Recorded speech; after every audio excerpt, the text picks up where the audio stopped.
өнөөдөр бүгдээрээ The Art of Talking with Children гэдэг Rebecca Rolland-ийн бичсэн хүүхдтэй ярих урлаг номын талаар ярилцсанаа. За, уг номонд маань эцэгчүүд маш хэрэгтэй зөвлөгөөнүүд гардаг. Дээрээс нь нэмээд бас гол зөвлөгөөнүүдтэй хамаарахаар ямар одоо статистик судалгаа мэдээлэлүүд байд юм бэ гэдгийг хайж үзсэн байгаа. За, ер нь бол харилцан яриа маш хүчтэй байдаг. За, ихэнх эцэгчүүд бол энийг мэддэг. Хүүхдтэйгээ чанартай, сэтгэл хөдлөм тийм гоё үнэн ингээд яриануудтэй ярих юм бол хүүхдээ чинь оюуны хөгжилд болоод одоо бусад одоо нийгэмшигтэй хүмүүсийн дунд ороод харилцахны чадварт нь хүртэл нөлөөлж идэг байна. За энэ болохоор 95 онд Харт and Risley гэдэг хүмүүсийн бичсэн судалгаагаар болохоор хүүхдүүдтэй хэдий ч ингэж их ярих тусам хүүхдүүдийн ингэ хэрэглэж байгаа үгийн баялаг нь нэмэгдэхийн зэрэгцээ бас сургуультаа ингэж сурж байгаа сургалтын чанар нь бас сайжирдаг гэдэг. За Harvard Center гэдэг бас газраас гаргасан бас судалгаагаар бол ер нь бол харилцан ингээд энийг сонссон яриан донд өссөн хүүхдийн тархины хөгжилт нь бас их сайнаар нөлөөлдөг байна. За энэ номон дээр бас гарч байгаа одоо илүү их одоо бие даасан одоо монголоор бол хатуучсан гэж ярьдаг тийм төсвөр төвчээртэй байдлын сайжирдаг, бусдыг ойлгож асуудал шийдэх чадварууд нас хамт өсөж явдаг гэсэн байна. За чанартай ярилцлага 3 хэсгээс бүрдэнэ гэж зохиогч маань бол үтсэн байгаа. Энэ дээр болохоор openness гэдэг энэ бол нээлттэй байдал буюу одоо өөрийгөө илэрхийлэхэд аюулгүй маа би өөрийнхөө одоо хэцүү байгаагаа баяртай байгаа бүх зүйлээ ингээд илэрхийлж болно гэдэг. Энэ дээр болохоор заримдаа эцэгчүүд нэг хүүхдтэйгээ ингээд сайн байхаар л ярилцаал ингээд илүү анхаарал тавиад муу ахаар чи муу байна гэдэг ингээд идэг. Тэгэхээр нөгөө сайн байж ижил би өөрийгөө илэрхийлэх юм байна. Одоо жишээлбэл би онц авчиж л аавж байгаа ярих хэрэг үүсдэг юм юм иймэрхүү байдлаар нөхцөл үүсэж эхэлдэг гэсэн үг. За тэгэхгүйгээр өөрийгөө ямар ч тохиолдолд илэрхийлэхэд бол аюулгүй болно шүү гэдэг тэр орон зайг ингээ мэдрүүлээд ах юм бол хүүхдүүд бол ирээдүйд бол маш сэтгэлийн төвшөр, сэтгэл готрол зэрэг одоо зүйлээс бол 40% өртөх магадлал нь бол багасж ирдэг гэж Child Development сэтгүүлийн 2014 оны судалгаан дээр бол гарсан байгаа юм. За дараагийн нь болохоор сониуч зан гэж байгаа. Хүүхэд угаасаа төрөлхийн сониучтэй тэдний ертөнцийг үзэж байгаа харж байгаа сониуч. За өөрийгөө одоо бусдад илэрхийлэхэд тэр хүүхдүүд одоо өөрийнх нь тэр бодол туршлаганд нийцэхэд зүйлүүдэд бол хуваалцаж харилцаа холбоогоо бэхжүүлэх тэр зүйлийг одоо сурах хүсэл эрмэлзлийг нь бол дэмжиж өгдөг гэсэн сониуч зангийн ингээд дэмжиж авах юм бол за энэ болохоор бас ялгаагүй 95 онд гарсан одоо Харт Рислигийн судалгаагаар бол хүүхэд 3 нас хүртлээр эцэг эхтэйгээ их ярьж олон зүйл сониуч байж өссөн хүүхэд бол 30 сая үгээр илүү баялаг орчинд өсдгөө гэсэн юм судалгаа агаад байна.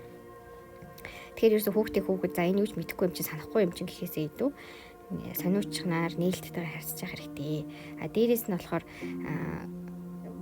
reflection гэдэг нь илүү ингээд гүн гүнзгийгээр ингэж бодох боломжийг нь бас дэмжиж явах хэрэгтэй. Ялангуяа хүүхэд чинь хэрвээ яагаад ингээд эрэгтэй эмэгтэй хүүсээс гадна өөр хүүстэй хүн байгаа ингээд иймэрхүү гүнзгий одоо асуудлууд хүн сэдвүүд ингээд асуух юм бол тэрийг нь одоо шууд өгөөсгөж зогсоохоос илүүтэйгээр өөрийнхөө тэр мэдрэмж бодлоо ингээд дүгнэлт хийж тэрийг илэрхийлэх тэр орон зайг нь бас бид нэр өгөх юм бол хүүхэд ингээд өөрийнхөө асуудал тэр шийдэх чадвар нь 25% өсдөг.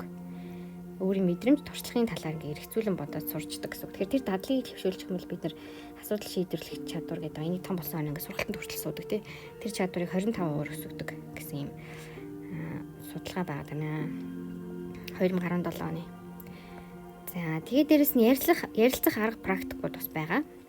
За яаж ярилцах вэ гэхээр нээлттэй асуулт асууна. За тэр маань юу гэсэн үг юм бэ гэхээр хүүхдүүдтэй одоо зөвхөн тийм ээ үгүй гэж дуусчихар асуултаар биш. Илүү чи яагаад ингэж бодож чинь чи энэ хүүхдийн оронд байсан бол ямар мэдрэмж чам төрөх байсан бэ ч юм те. Эсвэл нэг асуудал боллоо гэхэд за дэлхийд дээр ийм асуудал болж байгаа юм байна. Чиний бодлоор яда юу хийх ёстой гэж бодож ингээ нээлттэйгээр олон одоо хариулт өгөх болцоо тийм асуултуудыг асуух хэрэгтэй гэсэн үг. Тэгээ ийм асуултууд асуугаад ах юм бол хүүхдийн чинь өөрийгөө илэрхийлж байгаа тэр үгийн сан бүр 4 наснда 50% нэмэгддэг гэсэн юм 2001 оны судалгаа байгаа даа. За илүү их сонсож бага ярих хэрэгтэй. За энэ дээр болохоор эцэг эхнэр угаасаа одоо эцэг их гэдэг үднээсээ ч тэр хүүхдтэй мэдээ сайн сайхны бодоо зааж сургаж байгаа гэдэг үднээсээ маш их зүйл ярьдаг. Нэг суурин дээр маш олон зүйл ингэж ойлгох хичээдэг. Гэтэл хүүхд маань энэ ингээ хөтөр болгон хүрдэггүй. За тэгээ тэрнээсээ болоод одоо би чамд олон удаа хэлээд зтэй чиний төлөө хэллээ ч юм уу олон хэлүүлэх юм ч юм уу иймэрхүү дараа дараагийн асуудлууд үүсч эхэлдэг. Тэгэхээр яах ёстой вэ гэхээр эцэгчүүд ерөөсөө хүүхдэд хамгийн түрүүнд би бага ярих ёстой, би хүүхдэд сайн сонсож сайн яриулах ёстой. Буюу яриаг ингээд баг зэрэг өдөртөн чиглүүлээд хүүхдийн одоо ярих чадварыг илүү сайн дэмжиж өгөх юм бол одоо том болсон хойно нийгмийн чадвар нь сайжирна, бусдтай ингээд асуудал орж байгаа тэр харилцааны зөрчилж гэсэн ингээд 40%-аар багасгүй өөрөө ингээд шийдвэрлэх чадвартай болдог байна. За энэ болохоор Harvard Center-ийн Development Child гэдэг судалгаан дээр бол гарсан байгаа юм байна. За дараагийнх нь болохоор мэдрэмжийг баталгаажуулах. За мэдрэмж буюу одоо хүүхдийнхээ одоо надад ийм мэдрэмж төрж ийн ууралтай байх чинь зүгээр, баярлж хөөрөх чинь зүгээр тий. Гомдох чинь бас зүгээр юм а гэсэн тэр мэдрэмжүүдийг ингээд хүлээн зөвшөөрөх, өөрийгөө хүлээн зөвшөөрөх тэр бололцоог нь бас олоход өөрөөсөө бас тэрийг нь хамт оролцоод явах юм бол дараа нөгөө стрессийн түвшин тий зан авирын асуудал үүсэх магадлал бас 30%-аар багасаад явждаг гэдэг. За энэ дээр бол яа хүүхд өөрийнхөө одоо мэдрэмжийг нэгдүгээрт анзаарч сурна гэсэн үг. Хоёрдугаар тэр мэдрэмжээ шууд шүүж одоо ямар нэгэн буруу зүг гэсэн ангилалд оруулахаас илүү хүлээж аваад би энэ зүйлийг үнэхээр уур ураад байгаа юм биш гэдэг тэр зүйлийг мэдэж ойлгох гэдэг бол хүүхэд бүтгийн хэлбэр насанд хүрсэн хүмүүсийн нэлийн хожуу ойлгож ухаардаг. Одоо англиар self awareness гэдэг ааш тий. Эсвэл self actualization гэдэг өөрийгөө ухаарч ойлгох гэдэг зүйл бол нэлийн хожуу явагддаг. Яг тэгэхээр биднэрт ийм зүйл байдгийг ингэх ёстой шүү гэдгийг ерөөсөө одоо сургуулийн орчинд заах боломжгүй. Хүүхдүүд зөвхөн л одоо гэр бүл ч юм уу найз нөхдийнхээ хооронд л ингэж санамсаргүй байдлаар заримдаа ингэ суралцаад хөгжөөд явдаг. За тэгээд эмзэг байдлаа харуулах нь бас зүгээр буюу одоо өөрийнхөө тэр бэрхшээлтэй асуудлаа ингээд эцэг ихтэйгээ хуваалцаад тэрийг эцэг их болон сонсож хуваалцаж чадчих юм бол эдгээр хүүхдүүд нь бол 2 дахин өөрийнхөө одоо асуудлыг бусдад нээлттэй шаардлагатай үед нээлттэй ярилцаад өөртөө хэрэгтэй тусламжаа ингээ авч чаддаг болдгоо гэд. За дээрэс нь асуудлыг өөртөө шийдвэрлэхийг дэмжих. За энэ дээр бол маш ингээ юутай байдаг. Монголчууд ялангуяа одоо хүүхэд юм чин энэ юугаа мэдтiin тий том хүний ярианд орлоо ч юм уу. Том хүмүүсийн ярианд орохыг бол эсрэгээр дэмжих хэрэгтэй. Одоо яа тэгэхээр тэр хүн чинь бас тодорхой хэмжээгээр өөрийн гэсэн мэдлэг туршдаг хуримтлалаа сураад явж байгаа хүүхэд.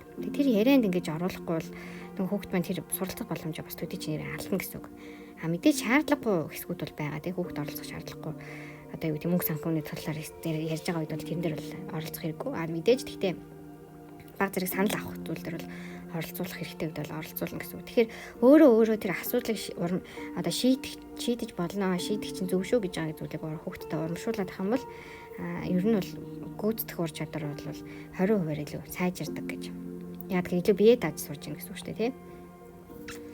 За хүндхэн сэдвүүд гэж байгаа. Хүнд сэдвүүд дээр яаж ажиллах вэ? Жишээлх юм бол одоо хүүхдээ тэр том хүнд асуудлын талаар илүү илэн дадангүй ингээд ярилцах нь бол сайн гэж ингэж үзэж байгаа. Ялангуяа ингээд дайн эцэг эхчүүдийн хувьд бол ерөөсөө ингэж нөгөө гадуурын чихрэн бүрхүүлэх гэж ярьдаг шүү дээ. Гадаадад болохоор sugar coating гэдэг бид нар ийм уухаар ингээд гаднахын чихэртэй нэ дотор гашуун нэдэг те. Гэхдээ залгийнхаа явцад болохоор гашуун амт нь мэддэггүй. Чихэрдэг амт нь амтагтаад ингээд залгихад амар байдаг.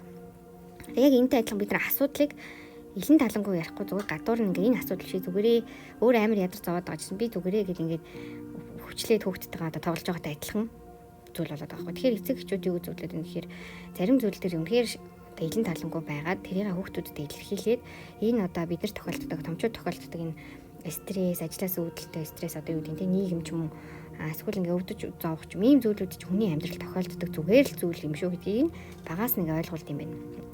Тэгэхгүй болохоор ингээд Америкийн ч юм эцэг эхчүүд ингээд гэж аахгүй ерөөс асуудал байхгүй юм шиг өдөр болгоно л ингээд юутай. Одоо энгийн нэг паркт өдөр болгон тоглоод байгаа юм шиг өдөр болгон аз жаргалтай тий нэг аз жаргалаараас дараагийн аз жаргал гэл ингээл дараагийн төрсөн өдөр хүртэл баг өдөр болгон төрсөн өдөр юм шиг явчихдаг. Тэгэж ерөөсөй болохгүй.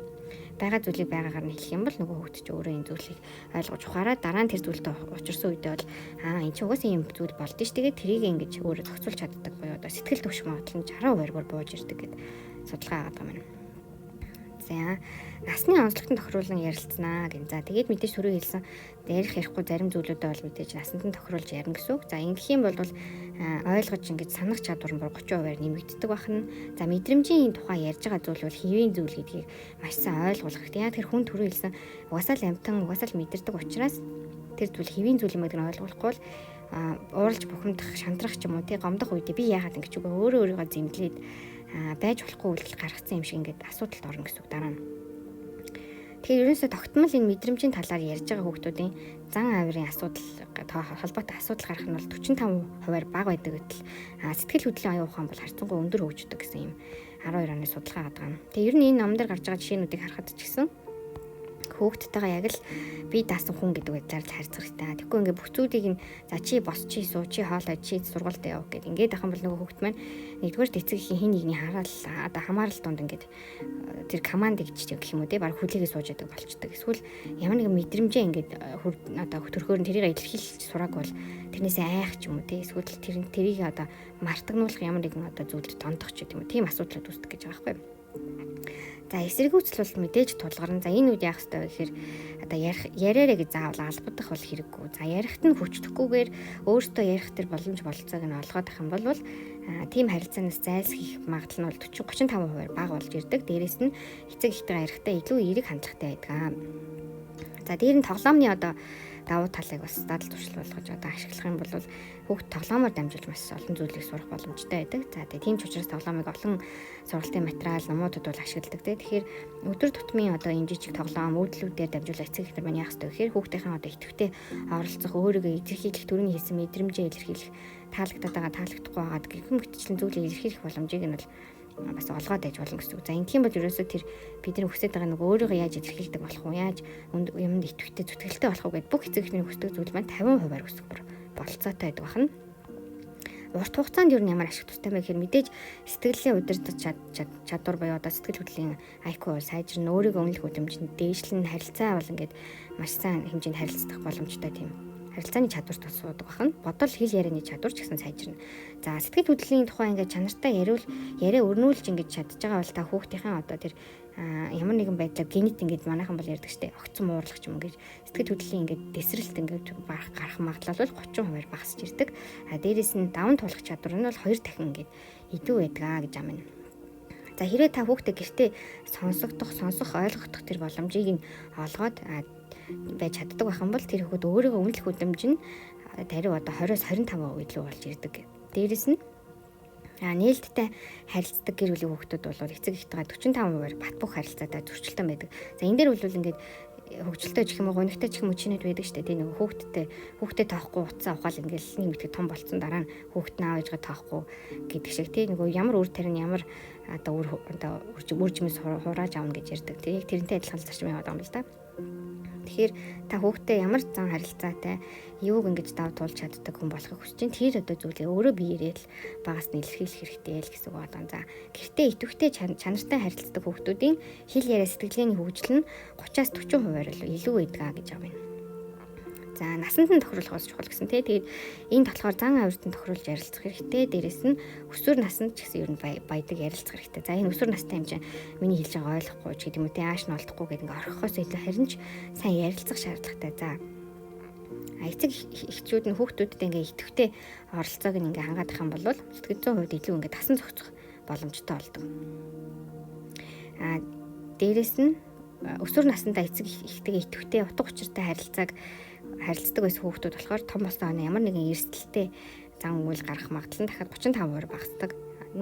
Нэмэлтээр бол сурах итвэх одоо илүү өндөр болдог гэсэн юм судалгаа байгаа юм. Тэгэхээр ер нь энэ номны бүх санааг нь бол ингээд хамруулж ярьлаа. Гэхдээ ерөнхийд нь базаад хэлэх юм бол та хүүхдтэйгээ чанартай яриа буюу анхаарлаа 100% хандуулсан. Анхаарал 100% хандуулах гэдэг нь юу гэсэн үг вэ гэхээр та дараа хийх ямар нэгэн зүйлээ бодохгүй, төлөвлөхгүй, эсвэл өнгөрсөн түнд хэлсэн үгээ эргэцүүлж бодохгүй, эсвэл ямар нэгэн зүйлэн дээр утас ч юм анхаарлаа хандуулаагүй яг л нөгөө хүүхдийн ярьж байгаа тэр зүйлийг шүүлтүүргүйгээр 100% бүр хоёр нүдэрээ хараад өөдөөс нь харж сууж агаад биеийнхээ хилэмжийг ч гэсэн анзаарах хэрэгтэй гэсэн үг. Тэгж жагаад хүүхдийнхээ сонсох хэрэгтэй гэсэн үг. Тэгээ сонсохдоо шүүмжлэхгүй сониучрахнаар нөгөө хүүхд чинь ертөнцийг цоо шинээр л харж байгаа шүү дээ тий бид нар шиг олон жил амьдарч үзег байгаа учраас хүүхдийн оронд өөрийгөө төсөөлөхийг тавиад би нэрээ 11 настай байсан бол нэрээ ингэж харж болох юм уу гэдэг сониучрахын байдлаар хүүхдтэйгээ харьцаа сурчих юм бол та сая дурдсан маш олон ур чадварыг хүүхдтэй суулгах болцоотой танд тэр хүч чадал нь байгаа гэсэн үг. Заавал нэг одоо тусгай сургууль тий үнэтэй сургууль ч юм уу дамжаанд явуулах шаардлага уул нь байхгүй эцэг эхчүүдэд байгаад байна гэсэн санааг энэ номд хэлж байгаа. Тэгээ ер нь дайн эцэг эхчүүдийн хэрэгжүүлдэг санаанууд бол маш энгийн хэрнээ өдөр тутам биднэрт одоо хэрэгжүүлж болохоор зүйлүүд байна гэж харж байгаа. За тэг эргүүлээд базаад хэлэхэд бол ер нь бол чанартай яриагаа өрнүүлэх хэрэгтэй, сониучхан байх. Тэгээд аливаа зүйлийг битээ тэгж онцгой байгааг нь онцгойгоор нь хэлээд хэцүү байгааг хэцүүгээр нь хэлэхгүй. Битээ тэгээ бүх юмыг аз жаргалтай байх юм шиг эсвэл хүүхдээ угаасаа мундаг төрсэн юм шиг битээ мэдрэмж төрөл харин хичээж байгаад нь баярлаад за чи өнөөдөр өчтөрөөсөө илүү сайн хичээлээ. Одоо бөмбөг өшгөлөд ороагүй хам бол бөмбөгөө өшгөлөхдөө өстой сайн байла. Маргааш дахиад жоохон хичээжүүл гол оруулж чаддаг болно гэдэг ч юм уу. Ингээд нөгөө өсөлтийн сэтгхүүг нь дэмжиж байх хэрэгтэй гэсэн. Ерөнхийдөө иймэрхүү гол мессежүүдийг өгсөн юм байна.